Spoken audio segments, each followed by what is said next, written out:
And welcome back, everyone. Your patience is being rewarded because this is going to be a very special panel. My name is Adrian F.E., and we're here to talk about game development and the importance of game development and everything that is involved with game development. Everyone, listen, special guests down the line, please, if you wouldn't mind taking a moment to not only introduce yourselves, but kind of give a small background notice or even a large background notice. We have a full hour. So if you want to give like a 15-minute download, you do you. But let's start things off with Eric, if you wouldn't mind leading the way. Sure. Hi, I'm Eric. I have been making puzzle adventure games for 20 years now. In fact, my first day at Cyan, I believe, was the Monday following the very first Mysterium in 2000. So I think this weekend is like my 20th anniversary of working with Cyan on and off. Congratulations. Yeah, thanks. I came up through art and started doing a lot more tech art. And now my title is creative director and helping run the ship over there along with Hannah. And we're working on a bunch of cool projects, and I love the team we work with right now. So that's me. I like that. It's nice and subtle with the "that's me" at the end. That's a self pat on the back. Chuck Carter, you're here too. Please introduce yourself. Hi, I'm Chuck Carter. I worked on a little game. What's the name of it? Myst. A long time ago. I did close to half the artwork for it. I think Robin has it on me with the video and some other stuff. But I've gone way beyond just doing puzzle games and things like that. I mean, I've worked on all the Command and Conquer series, Red Alerts, Snoopy versus Red Baron, a bazillion other games, about 27, 28 games, and started a little company a couple years ago called Eager Games, and we released Zed through Cyan. It's our first little, not a puzzle game, but we released that. Plus, I also, on the side, I do a lot of work for NASA and National Geographic as an illustrator. So I've been keeping busy doing a lot of different types of art over the years, and I'm working on a small personal project right now while I make a living doing work for NASA and National Geographic.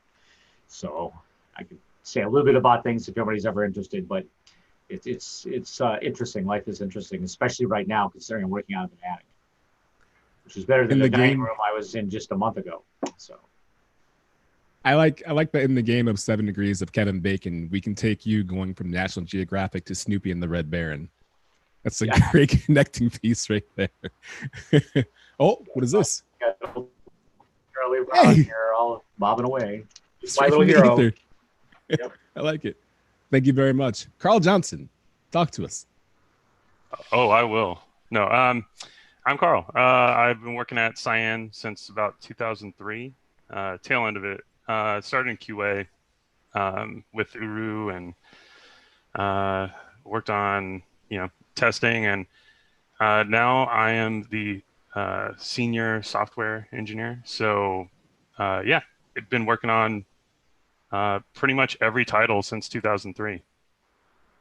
Long storied history from QA to this now too. There's not a whole lot to say. It's a lot of hard work for game development.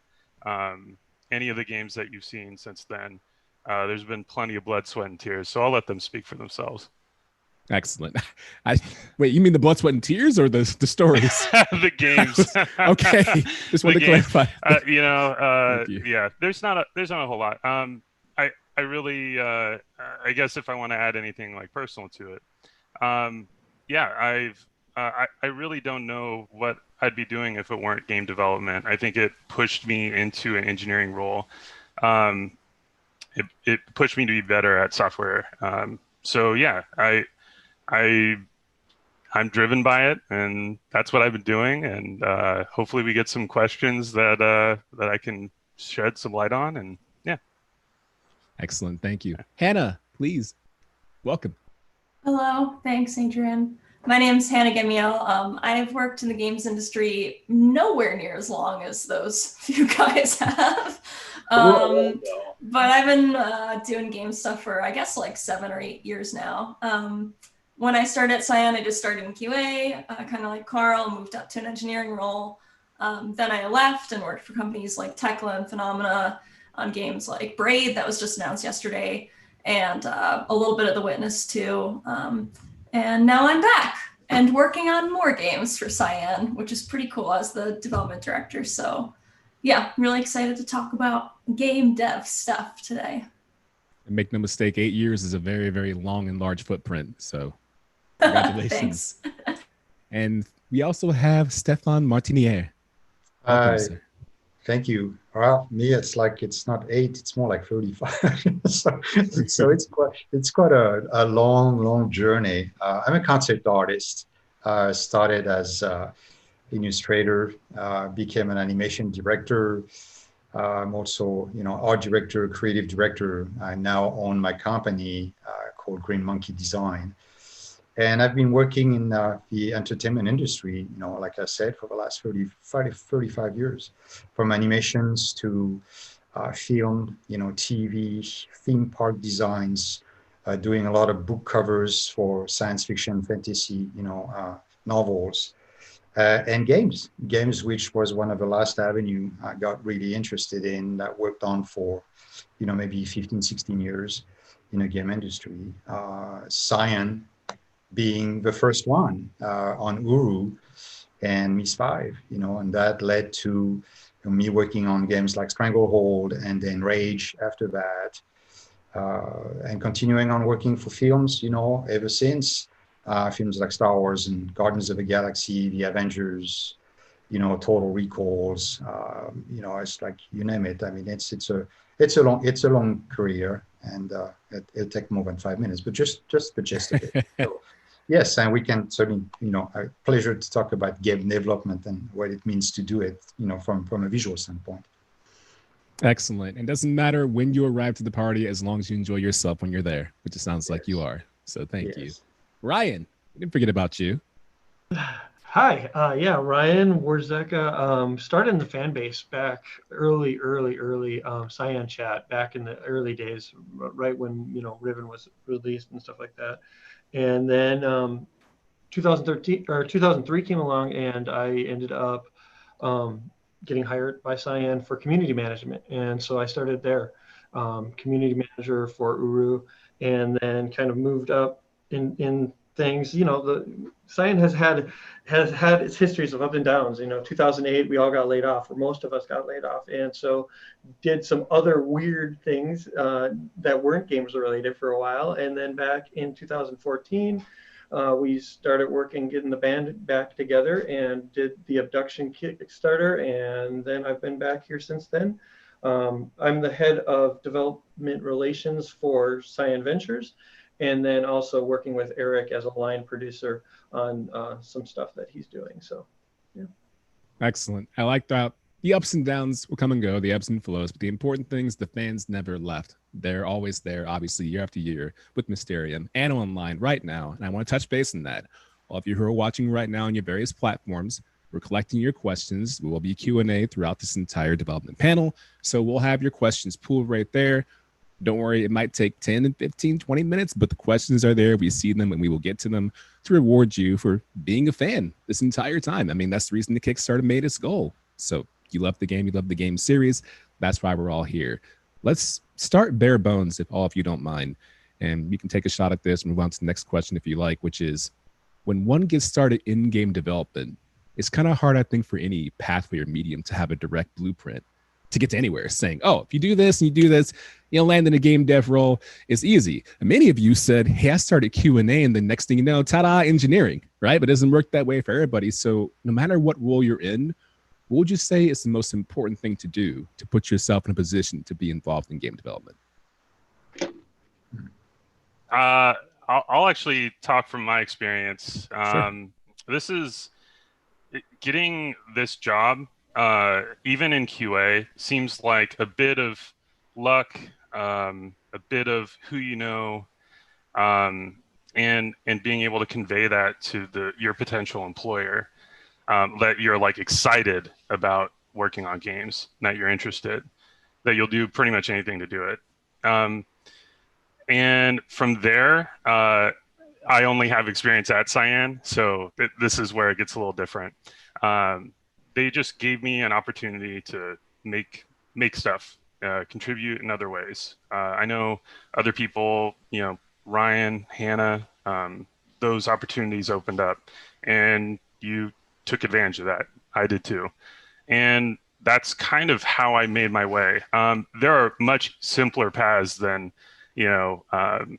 working in QA for a long time to get into an engineering role. Definitely go to school if those are things that you're interested in. If there's like a discipline that you can follow, but I don't know that there is one path. I think it takes in the industry a bit of luck. That's like the magic spice, really, and a lot of drive. And just like chasing any dream, you just have to keep after it. Yeah, I'll agree with Karl with the drive thing. I mean, I think about some of the things that have happened at Cyan, and it was like, when Uru was canceled by Ubisoft. I mean, here I am, community management of a thing that no longer has an online community. So what was I going to do? And so we moved on to Myst 5, but it was one of those things. It's like you just have to pick up and fill in holes that, I mean, everyone at Cyan wears multiple hats. And, it really is about that drive. Like, if you really want to be in this and you want to continue to move forward, you just fill the holes that need filling. That's how I feel anyways. I mean, I did animation for Myst 5. I mean, that's something I really didn't go to school for. I made a little bit, but not like that. And so like, it was one of those things you just kind of have to fill in holes and continue to drive forward. Mm-hmm. Excellent point set around. Anybody else had a follow up to that, or you all good? No, yeah. I mean, to that point, especially when you're not sure what you might want to do in the game industry, there's also the path of showcasing and sending, some of the work, and if you're like for Cyan, for example, if you're interested in a company like Cyan, working that path and being able to show work that correctly relates to the company's culture, that gives you a much better chance, to get in, because that would showcase that you understand that culture and you understand what the styling is and what it's all about, and offering you a better opportunity to be contacted or have a chance to, get your foot in the door. And that goes the same for every company. It's just like, like you said, if you don't have a chance to be a QA or enter through the side door, or you are at school, but you're not quite sure yet that you're ready or not, developing your own work for a particular client or company that you're interested in and work in that capacity, can also be a big help. One of the things that, while I was working as an art director at a couple of different companies, we would always get portfolios from people who wanted to get into the game industry from the art side of it. And invariably, they would send us either links or CDs or whatever. One piece of advice, if you're coming from an art side, is to put your best stuff forward at the very front of whatever it is you're making. Because if we had to slog through 20 or 30 CDs in a day, and we didn't see something in the first 20 seconds of what we're looking at, we would typically just pop it out and go into something else. So from an art side, always lead with your best stuff right up at the front. Don't do a whole bunch of other, extraneous things. Just show us your work. If you're sending things to an art director for a larger company. But today it's also a lot different than what it was when I started too, because when I began, I had just gotten to know Rand and Robin through this mutual 3D work Robin and I were doing in Spokane. And once they had Myst approved, then all the hiring sort of stuff started. I was like the only game in town. There wasn't a whole lot of 3D artists back then doing the kind of work that we wanted to do for Myst. But nowadays, you've got Blender, you've got all these great tools from an artist perspective that give you an opportunity to do very, very high-end graphics with virtually no cost up front, other than learning how to do it.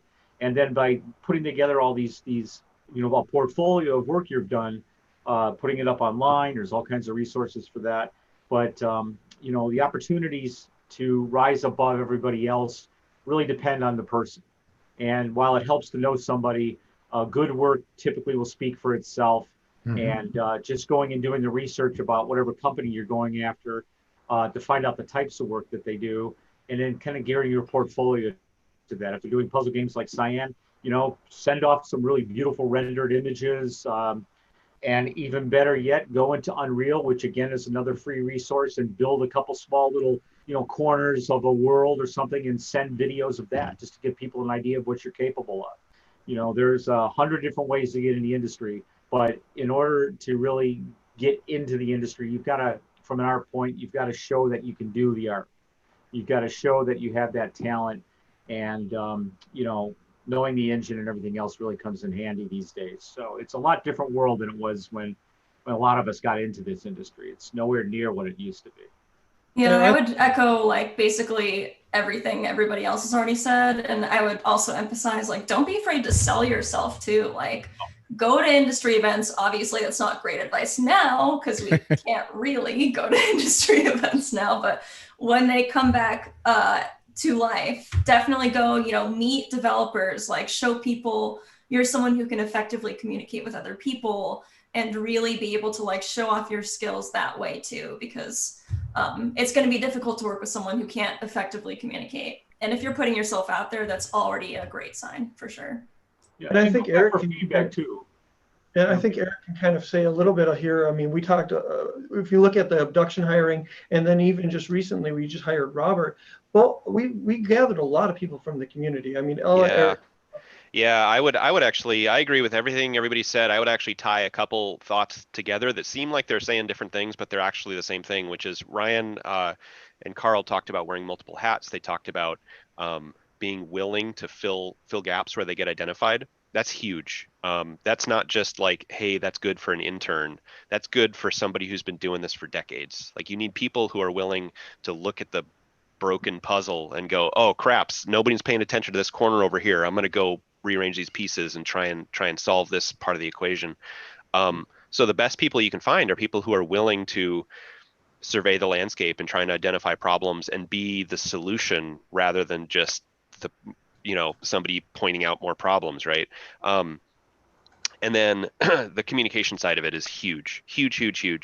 And so when we're evaluating new employees, the number one thing that I'm looking for is I mean, Chuck is absolutely right. You got to show that you have an eye for, like, specifically I'm talking about art staff. You need to be able to prove that you have an eye for just foundational art. But I would rather take an intern who is an awesome communicator and who's willing to jump on a problem and learn and make mistakes and improve, who's just getting their baby deer legs in 3D art. Give me that person over a veteran who is stuck in their ways and does things their one way and doesn't consider the larger picture. Like, I will take the scrappy communicator every single time. And I think that's the key to what everybody's saying is, like, be flexible and be communicative, be a team player. All that stuff is like game dev gold. Just goes to show you, right, that you never know what skills will help you in the long run and what the work put in is going to kind of result in. I mean, I think about a game like Baba Is You that started off as a game jam game and then turned into one of the best indie games of the year by a person who used the musical talents to build their own soundtrack for the game, which wasn't the purpose. So like you all said, every facet of your work, everything you can do to contribute, it helps along the way. I do want to point out, people in there, I see you, Key of W has a very good question, which is, what is the game or other work of art, if you will, that made you want to do game dev? I heard a small chuckle. Was that you, Ryan? Yeah. Myst, of course. I mean, like, that was my thing. Like, that was, it's so ridiculous to say it, but like, that was the thing. Like, as soon as I played Myst, I mean, I was talking to my teachers, and I had a wonderful teacher that was into HyperCard and other things, and so he got me into all that kind of stuff. And yeah, of course, that's the game. So that's where I was going to. Not much more to say. Thanks, Mine's Chuck. much Thanks, more Chuck. lame, and it's 100% RuneScape. Sorry, not sorry. RuneScape. Wow. Well, being the old man among you guys, it was the manhole actually that got me interested. That was Riven for me, actually. But you have to look at it from an artist perspective. I mean, Myst was fun to play, but visually, especially when you come from film industry and having done already, a substantial amount of artwork, I couldn't make the connection artistically, as to what I could contribute to a game like Myst, aside from playing it. But Riven was a game changer because visually Riven was just like out there, and no one had done anything like it. And visually it showed the game industry that you can create a game with visual that are striking. And the day I saw that, that's the day I said, if there is one company out there that I would work for, it is these guys, because visually they've achieved something that you can be totally, free to explore, all your visual potential, because they have a technology that can make that happen. That's huge because, from that game on, well, first of all, I got hired there. So I was kind of like perfect. But then after that, the game industry exploded and now focused on visual so much that now it's just a given, which was not at the time. So yeah, Riven is definitely the one for me. I can understand those feelings. Yeah. I knew I wanted to do game development since I owned a Nintendo. So I'm not really sure which game was the tipping point. But I'm pretty sure that Half-Life was a huge influence on really pushing for it. Oh yeah, that was a great game. Yeah, Half-Life definitely belongs in the conversation. I of course had the same miss too. I mean, I remember seeing the game. My PC can only run Ski Free at a certain amount of time, so me seeing the Abominable Snowman was amazing, graphically speaking. But then I saw Mist and said, "This is not real. This is not even possible. There's this voodoo box doing to me right now." So good sentiment right there. Lana, hopefully correct, says, since story world puzzle can sometimes pull a game in different directions, I'm curious, which of those things is most inspiring or influential for each of these folks? I am 100% a story sucker. I love great stories. So at least that's for me what the most important thing is. Like, it could be a text adventure game, and if the story's good, like, I'm totally down. Mm-hmm. Yeah, for me, it's the same thing, just environment. Probably stupid. Like, visual artist likes the environments. Yeah, predictable. It's okay. I think it's a combination. It's a combination of a lot of things. I mean, I come from a very narrative, perspective since I was directing, for many years before I got into illustrations and film park and stuff. So the narrative aspect of anything, especially on an image, or a film, is always what drives you. And you're, to Anna's points, a good story, you can never go wrong. So when suddenly with a good story, you can add on a visual that is even more compelling and help that story, you just win. You just win every time.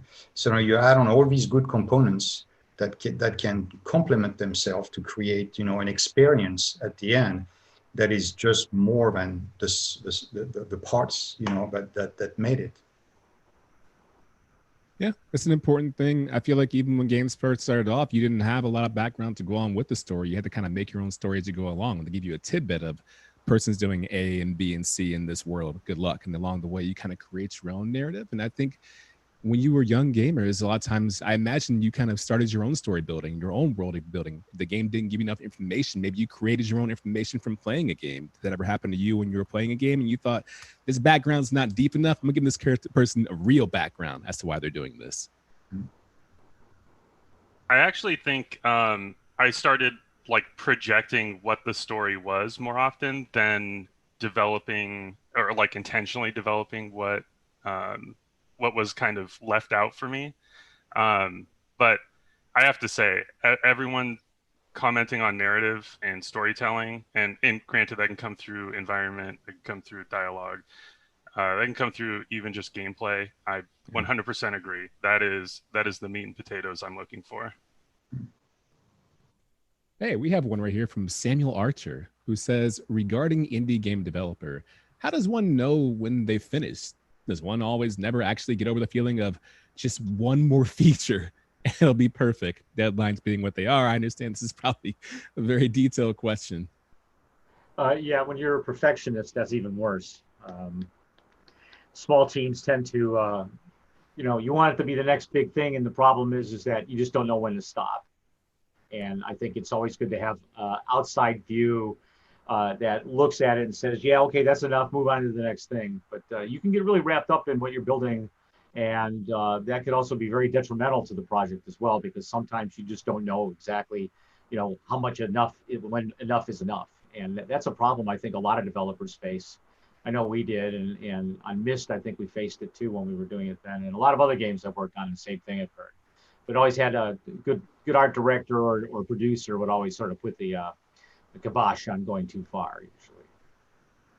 Feels like it would break my heart. Always the trick, you know. It's like, especially when you have endless time to do something, that's where things can also go completely overboard. Now, once you have a schedule and a budget and a delivery date, that's a very different story, because now you have to be very organized. So you only have so much time for so many things. So that's actually in some ways easier to manage, you know, when you have this kind of structure. But a lot of young developers, you know, just use that time without necessarily having a contract or a deal made, and try to kind of spend that time to develop something the best it can be. And that's also could be costly. So that dictates, you know, certain parameters in terms of how and when you stop. When I was working on Rage, we had that same issue. There was a deadline, but because we were developing a technology that was also new and evolving in a process, we came to a point where the engine was so powerful that we could develop a textual level that was so granular, that was incredible. And everybody wanted to kind of add on to that, because they said, oh yeah, no, I can zoom in, I can add all these detail and stuff. And then they get sucked in these things. And then the whole area gets abandoned because they're so focused on one detail. And we realized at that point that we had to hire a special team of texturer just to deal with that, because everybody was getting sucked in adding details where they should be busy doing modeling. And so that's the kind of stuff that you learn, but that's very dangerous when you have a technology that is giving you so much and you want to play because it's a playground. Yeah. Yeah, I'll echo that as well. Just in terms of the art side, like the number one difference from when I was just building worlds, building spaces on my own and trying to make them look as good as I could. I mean, I'm talking like at Cyan working on a team of artists versus when I switched into actually managing a team of artists. The number one difference is I went from trying to push the gas pedal to get as much in as I could, and then suddenly I found when I'm managing a team, the team I'm managing, their job is to push the gas pedal as hard as they can. My job is now to push the brake pedal and say, whoa, we got the rest of the game has to get built too. So we need to make sure we get it to a level that is satisfactory and does what it needs to do. But then we got to jump on to the next pile of tasks that need doing. And it's hard to describe to people because they think you're always going to be shooting for the moon. But at a certain point, when you hit deadline realities, hardware realities, engine realities, budget realities, it becomes about trying to stick the landing, trying to take care of like these 20 disparate threads and have them all come together at the end into a cohesive product. And you don't really, it's hard to perceive that until you're in the thick of it trying to make that happen. And the flip side though is it makes you feel bad because you feel like it could always be better. And so your question, back to the original question, how do you know when it's done? Projects are never done, they're only abandoned. That's it. That feels extremely accurate. Extremely accurate. I think about parsimony of time all the time and everything that we do. Yeah, planning a dinner party the same way. You have a nice little onion dip you're working on. You think, you know what, I'm gonna add a little bit more to it. Oh, it looks perfect. I love it. And the rest of the house is a mess. And you realize all your time was spent on the onion dip. That would never happen to me. I have good onion dip. Hey, Eric, Hannah, question for you from Subumbra? Subumbra. I can read. Was the process in developing a strictly puzzle game like The Witness different from working on the more story-oriented games from Cyan? Well, I only worked on like the online subsystem code for The Witness, so I can't at all discuss the puzzle building aspects of it. So I'll leave that to Eric. That's an easy answer. That very, very different games. Like they get compared all the time. And I know like when Jonathan was building The Witness, he was very cognizant of the fact that it was going to be compared to Myst, and he cites Myst as an inspiration for the project, along with lots of other games as well. But apples and oranges, very, very different games. The concerns that were in mind when we were building The Witness were very, very different than the concerns we have in mind when we're building Cyan games. And it's just the nature of the game design. That game is all about the information and how the player processes it. And so that was of paramount concern all the time, is as we're building this, how is this information going to be perceived by the player, and what are they going to feel and think, and what is that going to make them want to do? And in that game, it's all about this very it's like learning a foreign language. You're learning skills, and then you're being asked to reapply those skills in the game. Whereas with Cyan games, it's usually much more about the narrative and the people that live there and the backstory of the space that you're in. And so it is much more grounded in story and history, whereas The Witness was very much almost like abstract concepts, if that makes sense. Makes sense. Having played through the game, I could see a lot of that. And it was nice to see someone else take the idea of what this had to bring and kind of tell their own version of a story they grew up on, and have their own world created from it. Just watching things pieced together where you thought there's no way that connects to that in a large overall picture. So it's beautiful to watch that in action. And we have a question right here from Philip Shane. And this is a very important question to me as well, because I think about someone named Rami Ismail, a good pal of mine. And I think about the idea of, he says, when you're looking at game developers, it's this laundry list of people. Game dev is just not this one person who makes games. To touch on what you said earlier, Karl and everyone else, it's someone who wears many hats, whether it's dealing with Q&A, whether it's PR, whether it's art, whether it's programming, engineering. As you go along, you figure a mantra of how can I help and what can I learn along the way, makes you part of the bigger umbrella of game dev. But to get back to the point, Philip Shane says, what's something that people who don't appreciate video games or don't even know about them should understand about the people who make them? We're all crazy, for one thing. Given trait. Crazy to work 12, 15 hours a day. You know, I mean, a lot of times we're very passionate about what we do, and I think that it comes out in the work we make, and the games that we end up doing. Even something like Snoopy versus Red Baron versus Myst. I mean, there's a lot of love and time that goes into that from a personal standpoint. And I think every one of us could say that we have probably worked longer hours than we should have at times in our lives because of the fact that we really love what we do. But we also have lives too, and I think that there's a balance that has to be struck at some point. Do we have a life, really? I don't know. I live in an attic. Good question. I mean, it's like, I don't know what that means. This is your life now. This is our life. Yes. Yeah. Oh, just didn't say? Yeah. I mean, I think everyone's kind of, we're people, obviously. And I actually find it really difficult to strike a life-work balance. And some of that comes from enjoyment.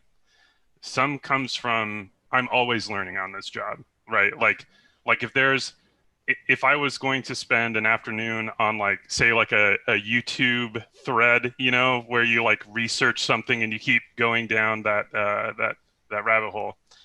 I do that at work. I get interested in something, and I'll continue to research that. I'll want to hit a deadline, or I want to get something out of the way and work on something new, or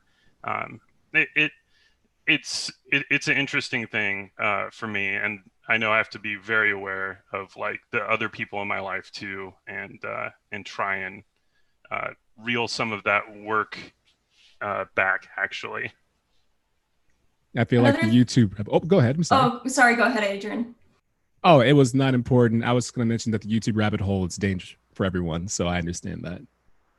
I was just going to say one more thing. I think people who maybe aren't super familiar with video games should know about people who make video games is that there are some of us in the industry who don't just churn out apps to make money. Like, we don't all make Candy Crush clones to take all the money out of your wallet.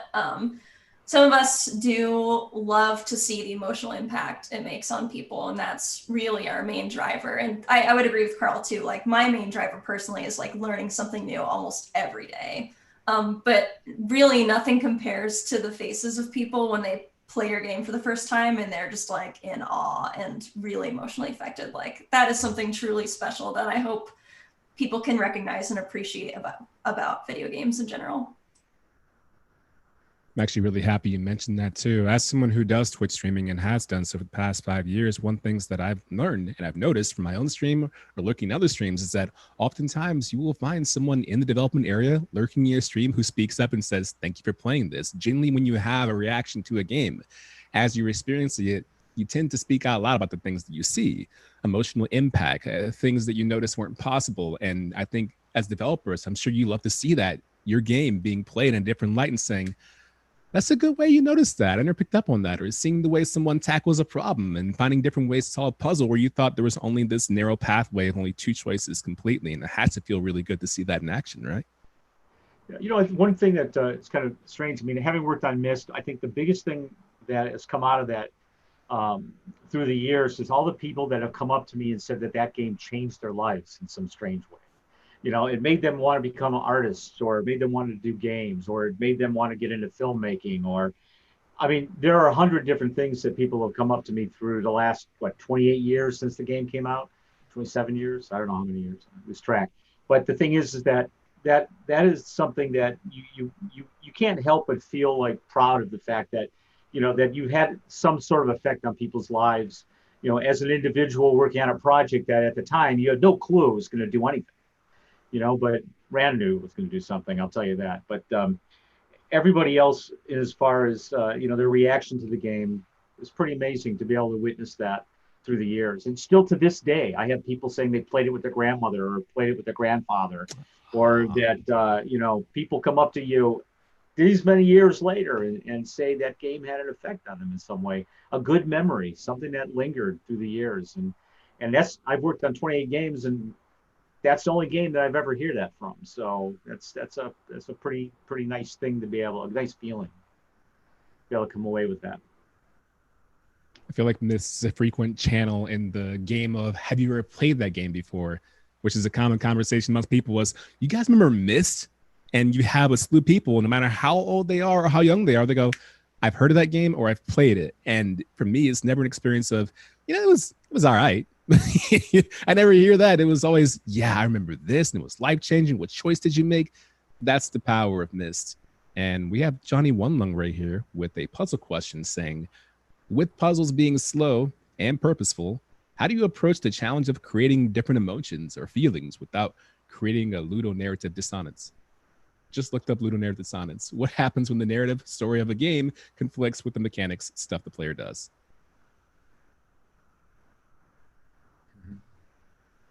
Ooh, stifled. I'll pipe in quickly. Yeah, we're all quiet. Like with the games we make, I would probably argue it's not as big of a problem because the player is fairly neutral most of the time in the scene. I was actually coincidentally just listening to a podcast about ludonarrative dissonance and how it's existent in games like Uncharted and stuff, where, you know, you're forced to like shoot and plow your way through a bunch of people, but that's not necessarily what the narrative wants, like indicates that you should do. I guess I would just argue it's not something I guess we deal with too often, but maybe someone else can argue that point with me. No, I think that sort of dissonance is actually the opposite of what we strive to do, right? Like Rand always talks about, you know, trying to balance the story with the gameplay with the environment, and it's like that being mission number one, to make sure they all live in harmony. And so, you know, if our gameplay, like, to use the example that always gets used for this is Uncharted, right? It's like you're supposed to be a hero, you're supposed to be a good guy, yet the entire game is spent just murdering other human beings for 12 hours or whatever. I don't think a Cyan game would work if we asked the player to engage in gameplay that was in opposition to the narrative we were attempting to tell them at the same time. That doesn't mean that games like Uncharted do it wrong. It's just they're striving for a different experience, and I think it's central to Cyan's sort of ethos as developers. That's like, if we have that sort of ludonarrative dissonance in it, we're doing something wrong, and we need to adjust the formula. But to that point, it's interesting because that's that very idea of letting the player discover that also let them experience it from an emotional standpoint the way they want. So all that you do is you kind of help you help kind of tell a story, but the story is never set in stone because you never tell the player you have to go there, you have to go here. The exploration kind of dictates the emotional content. And I think everyone is going to feel differently because of that mystery, and an image could be interpreted in very different ways. You're always trying to channel towards the solving of a puzzle, but the path to get there, I think, is the beauty of it, is because it is so open and visually done in such a way that you can experience it at many different levels, which means you can stay there just because you emotionally feel a connection that none of us will feel, and you're just going to explore because you think it's beautiful and it relates to that, or just you don't care because your interest is somewhere else and you focus on one particular detail and stuff. But that's the immersion, and the emotional content that I think is beautiful in a science game, is that they don't tell you exactly, what you have to do. And so you live an experience that's very unique for each one of them. That's a good answer. I think everybody wants to imagine that their choices add up. No one wants the illusion of choice, I feel like, in their games. When you have your black and white and gray decisions adding up at the end of the game, and the game tells you, psych, everything you did doesn't matter. No one wants that feeling. They want the emotional context that you do along the game to add up with the narrative and to have it all have a neat little package at the end. We don't want the lie. We have enough of that in real life. Hey, Rarefied, with Uru and the Mist predecessors that use plasma and, to a degree, abduction, you push state of the art when current available software was unable to accomplish your artistic goals. What limitations with current technologies, for example, Unreal, Unity, do you see you will be pushing for even more advanced capabilities with ideas you have for new titles? Well, visually, I think there is still a lot of ground to cover. I mean, if you compare visually what the game are capable of doing right now versus what the film industry is, obviously it's always a little bit behind because there's a technology of special effects, but is not necessarily, available because of the technical requirements of what a game is supposed to be. So, visually that you can still continue to push to get to a level of immersion visually that is going to be up to a point where, we might even, think of games in the next 5-10 years as virtual reality experience that feel no different from reality. That's the goal of many companies right now, is to breach that new idea of how do we go beyond the passive visual experience and get you into a level that you have complete immersion to it. I think that's the next wave of what the game are going to be offering. And I think consequently, when you do that, what is going to open up in the narrative aspect and the experience is going to multiply, because now if you're talking about the experience like a reality or even beyond reality, because you're creating something completely fictitious, I mean, the boundaries, I mean, is the limitless. I mean, at least, I hope we can get there, because I'd like to experience something like that. I was going to technologies. Okay. Too. Oh, sorry. No, go ahead, Chuck. I was just going to say that, if you look at the merging of game technology with filmmaking, if anybody's watched The Mandalorian at all on Disney, there was a lot of Unreal in that. Unreal Engine basically was giving alive backgrounds, and what used to be time-consuming green screen compositing is being done in real time now. And that's going to start bleeding back and forth between games and, the way that films are being made.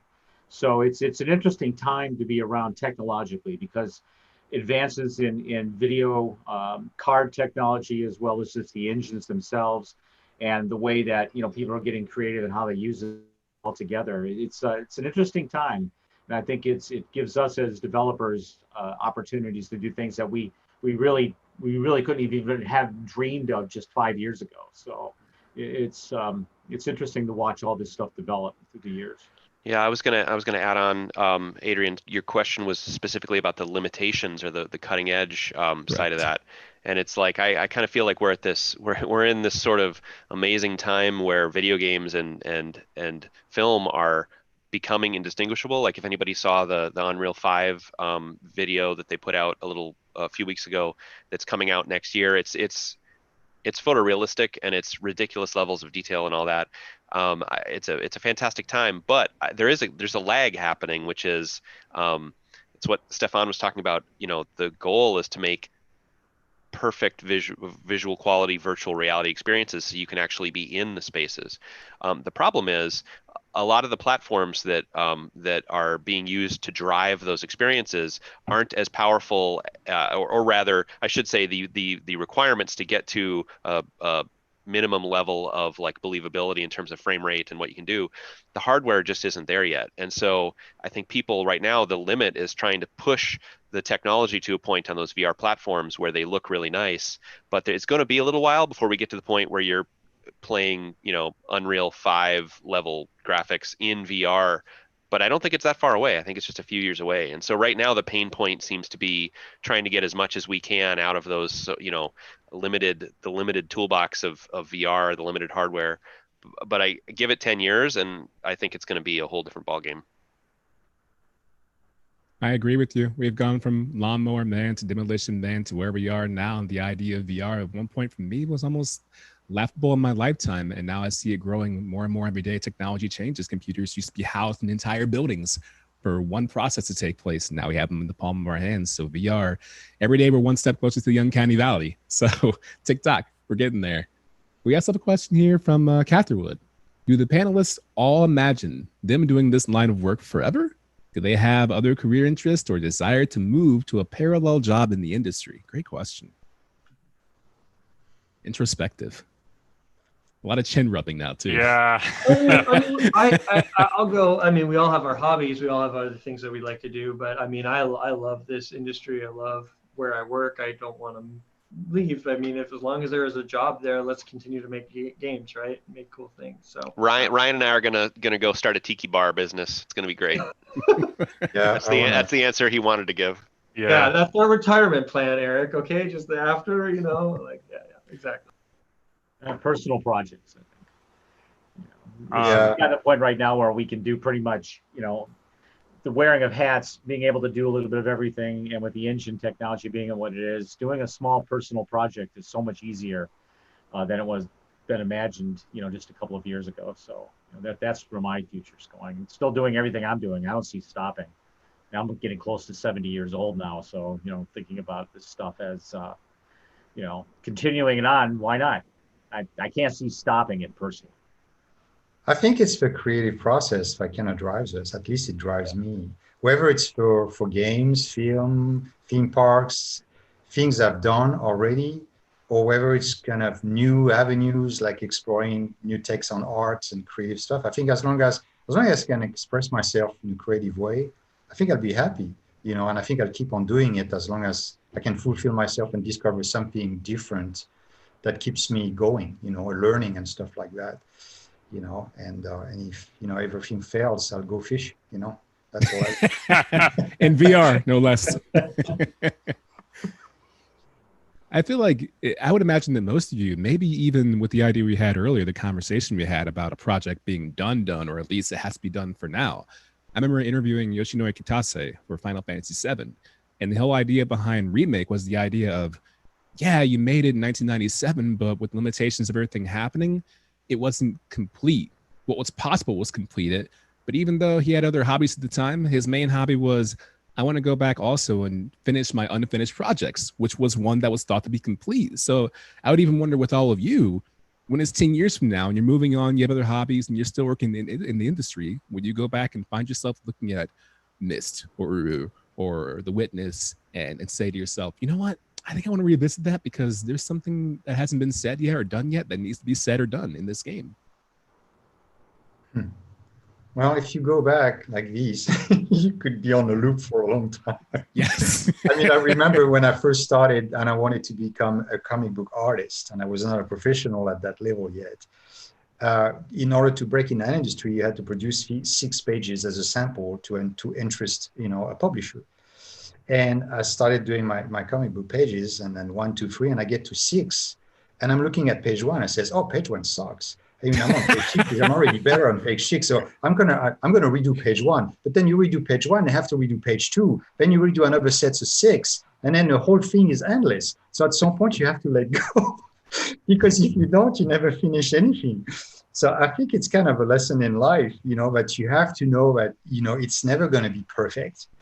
And you have to go through a flow and be satisfied at some point with what you've done, knowing that it's going to get better next time, but you have to move on to something new.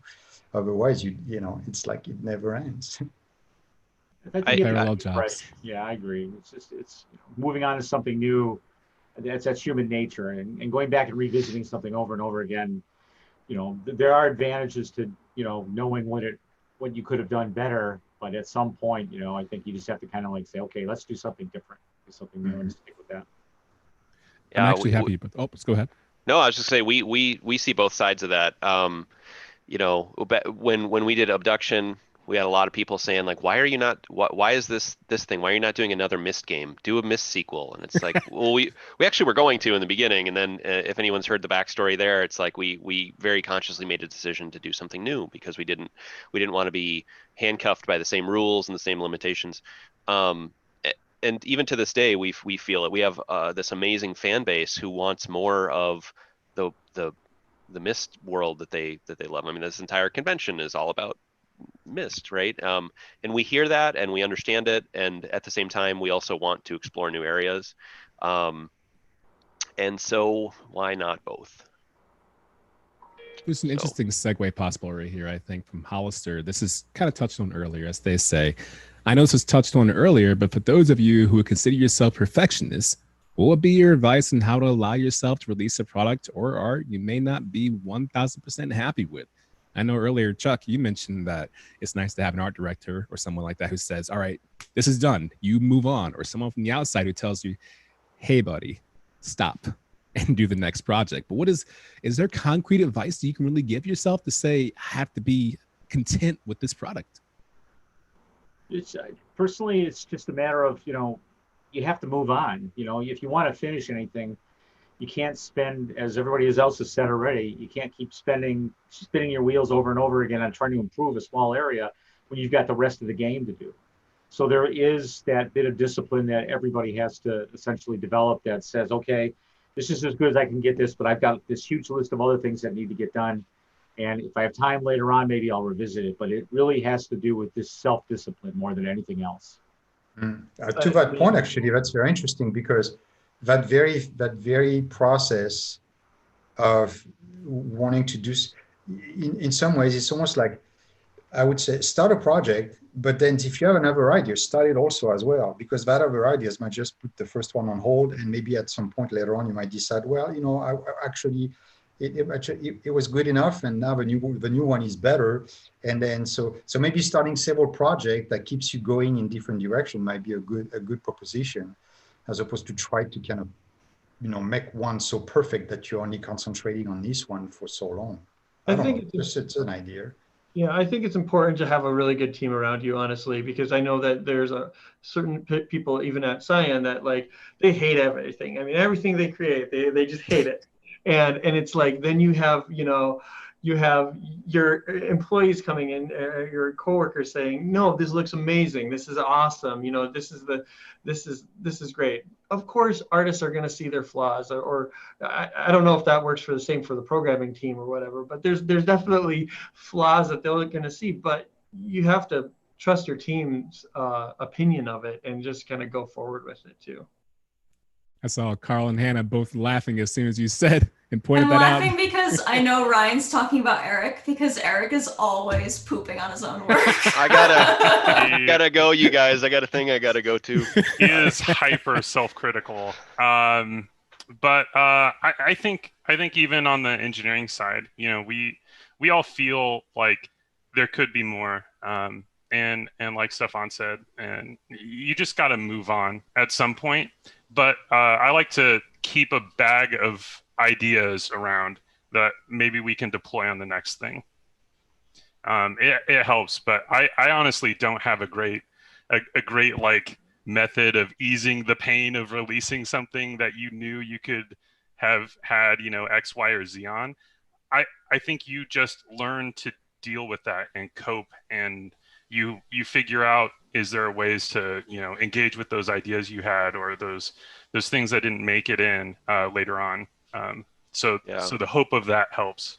Yeah, and to kind of like echo Ryan's point too, having that team around you, or even just a support system in general. Like if you're working solo, like share your work with friends or family, or just acquaintances, whatever, who you respect their opinions of, like, you know, get to see what they think of it. And they could very well lift you up and tell you, like, this is great. Like, you don't have to keep working on this if you don't want to.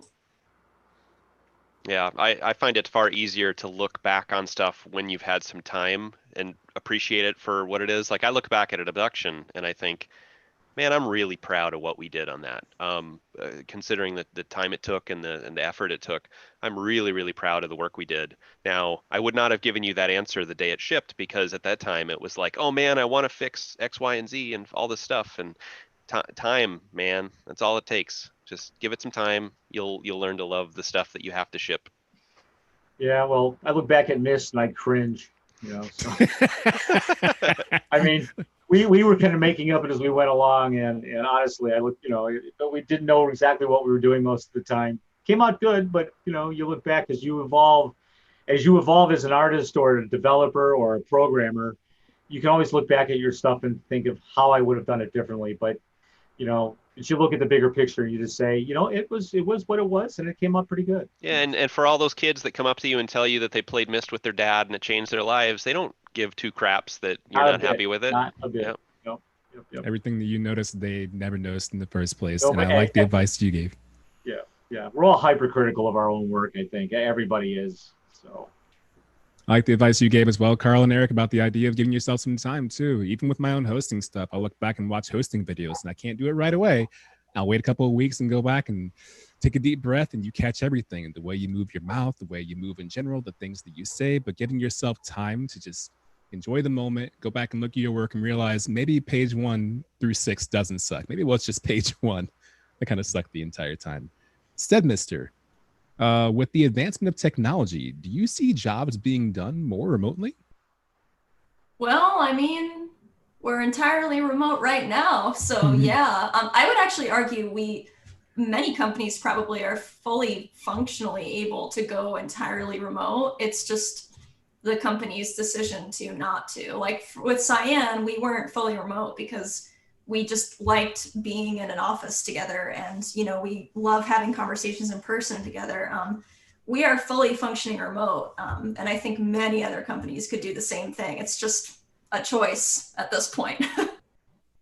It's true, actually. That situation with COVID made us realize, you know, how we could do that. I mean, a lot of people were thinking about it, but by convenience, it's always easy. Or by control, you know, you don't want to do it. But when you force, I mean, we realized we completely could be independent. I mean, I've been doing it since the beginning, and I've doing it before, but I mean, it's like for a lot of my friends around, they realize, wow, okay. After that, I think it's a culture thing. And are you comfortable as an individual working at home versus working with people around you? Some people are, and some people will always need that contact, you know, that space where they feel that they have people around them. But at least, you know, one thing we realize right now is, yes, we could totally do it, and we could have done it a long time ago. I mean, so the technology was always there, and it's going to get better and better. I mean, look at us today, you know, through Zoom, we can see each other. I mean, all my meetings right now with my clients are done through the same way, and we see each other every day. It's totally doable. You know, it's really easy right now. Very. I will say that one of the things that we have to keep to remind ourselves is basically working from home is that distance between home life and work life. And we've talked about that earlier in this meeting, but for myself in particular, it was always nice to go into the office because then I could break it. I could break, okay, I'm going to home. I'm going to do home things now. I'm going to work. I'm doing work things now. And now with working from home, I'm having to learn, okay, now my office is that space, you know what I mean? And so it's always easy for me to go downstairs and open up my laptop and look at an email and then be like, okay, now I'm 30 minutes into emails at 9 o'clock at night. Well, should I really be doing this? So you know, it is one of those balance things that we have to be aware of, though. Good answers. I think we have time for maybe 1 or 2 more questions. We'll see how it works out. I have one here from Heart SJ. When developing your games, what is the most fun part or parts for you? Well, when I don't put sounds in time, Eric will put fart sounds in for me. So Or you'll put in squeak sounds. Yeah, I was just going to mention the squeak sounds. Yeah. The best sounds are when it's Hannah actually performing the sound effect. I don't mean making like the sound of a squeak. I mean it's her literally going squeak, squeak, squeak into the microphone, and then it's the best, and I want to ship it. That's what I'm saying. Actually, some of the bugs are hysterical. I was messing around with motion controllers and having them physics-based, and so you have these hand representations, and they go flying everywhere, and it's super funny. There's so many comical moments. So I actually enjoy the humor of game development a lot. For sure. And it's also just on the note of like Karl and I having fun with stuff. Oh God, if Tim Lore could ever listen to this, he would cringe really hard. No. But we took the gallery music he made back in the day, and Karl and I sang over it like really poorly and put that song into Abduction like in test scenes every now and then. And that was always like a great, great uplifting moment for sure. Yeah, I would say some of the communication that we have over just Slack, just random thoughts and bugs and images and stuff like that. I mean, those are the fun times when we can laugh at our work and laugh at like, okay, we're still having a good time. So yeah. Those are all great points. I think about the times where you have certain codes you can put in for like a big head mode. A lot of the fun stuff that I don't see in a lot of games these days are these little small codes you can put in to get behind the scene looks. A part of the game breaks on purpose. I feel like this has to be in the future where maybe you implement something in Abduction or Firmament and say, hey, it's Hannah Squeak mode for the game. That's be unlocked somehow or some way. That would be pretty great. Let's just hope you never unlock our rendition of the gallery theme. Yeah. Let's just keep that. Cover your ears, everybody. Yeah, you don't want that. We need to put more Easter eggs in our games. I'm just saying. There you go. We'll go on the record. In Realmist, you can go in and unlock all the different like visual bit depth modes, so you can get like a 8-bit and a black and white and some of that stuff. There's definitely Easter eggs in the games, even Uru. But yeah. This is when I'll step in and be like, Eric, we don't have time. Oh, see, that's why we can never have fun. It's Ryan's fault. Can I have nice things? Oh, you know what? Let's bring up the topic actually really quick. Is there, or are there any Easter eggs, let's just say, that are in these games that no one's found yet? Are you waiting on for like a 20, 15, 30-year Easter egg? Like no one's found this yet? Really? There is actually one, and it's an Abduction, but I don't think we're allowed to talk about it until Rand breaches the subject. Yeah, that one's off limits. Yeah, that one's off limits. So y'all will have to harass Rand about it. I'm not certain, but I want to say that there is actually a real life Easter egg still floating out there from the Uru days. Yeah. Ryan, can you okay. Yeah, that's still there. I wouldn't call it a game Easter egg, but it is an Easter egg that's still out in the world. Yeah, I want to say that like I haven't heard anyone talk about it. Mm-hmm. Yep. Yeah, all threads have not been pulled. Yeah, exactly. Yeah. I like this. You heard it here first. And there you go. Some more stuff to look forward to in the future. I think we're about wrapping up on our time right here. So it's been a splendid time. A lot of great questions. I'm glad we got a lot of you get involved in this questionnaire. Hopefully you learned a lot from all these great developers. What I want to do is take a quick moment to go down the line really quickly, minute or less, 30 seconds or less. Any last closing commentary you have, and if they can find you anywhere on socials. So let's start off with you, Karl. All right. Well, I just want to thank everybody. Thanks, Adrian, and thanks to all the panelists. Huge amount of respect for everybody. You can find me on Twitter. I don't even know my Twitter handle. It's probably just Smapty, nice. SMAPTY. Have a good Mysterium. Your Twitter is indeed SMAPTY. See, look at that. People always correcting me. I'm prepared. I got you covered. Chuck?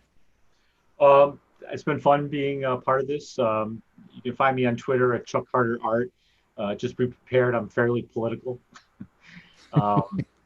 It's just keep an eye out for some stuff we're doing at Eager. We got another game we're working on, and I can't really say much about it yet, but it's going to be fun, and it's a very, very small project, but just keep an eye out and keep playing the games. I mean, that's all I can say.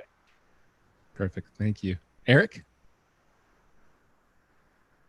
Figure out how to unmute my computer here. I just wanted to say thanks, Adrian, for running this, and thanks especially to the fans. We have the best fans in the world. And we, everybody says that, but we mean it. Like, seriously, you guys have no idea. Other devs have to put up with a lot of garbage, and we don't, and it's because of you guys.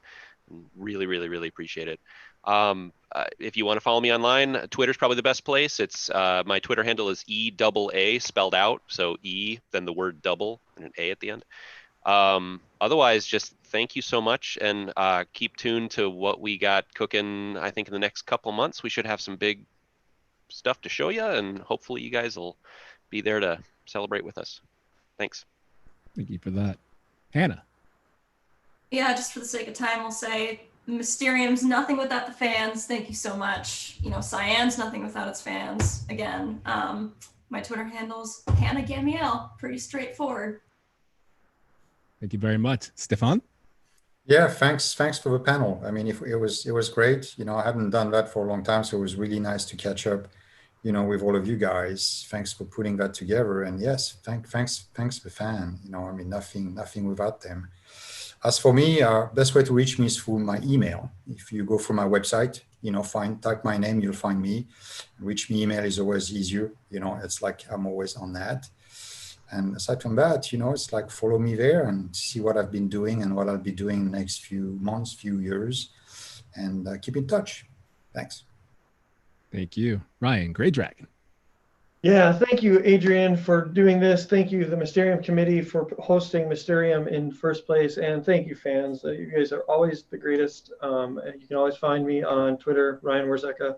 And I'm just so grateful that we have this fan community, that I was part of it and still am part of it. And we really are so thankful at Cyan. Thank all of you for your input. Thank you, all the fans who are watching today. No matter how you communicated, even if you're just watching, you didn't type or get any questions in, if you've been along for the journey since Myst all the way up until now, you are important throughout this entire process. You make their life easier and you make games more fun to play. So thank all of you, and thank everyone putting this together. Thank you, Twitch, for all that you do, YouTube, the whole factions, Katie, everybody behind the scenes. Thank you so much. There's more stuff happening in the future. So make sure you check the schedule. If you don't know where to go, it's pretty easy. It's mysterium.net/schedule. Check it out there and look forward to other things happening in the future. Stay tuned. Maybe we'll see you in VR or otherwise. But thanks for watching. Take care.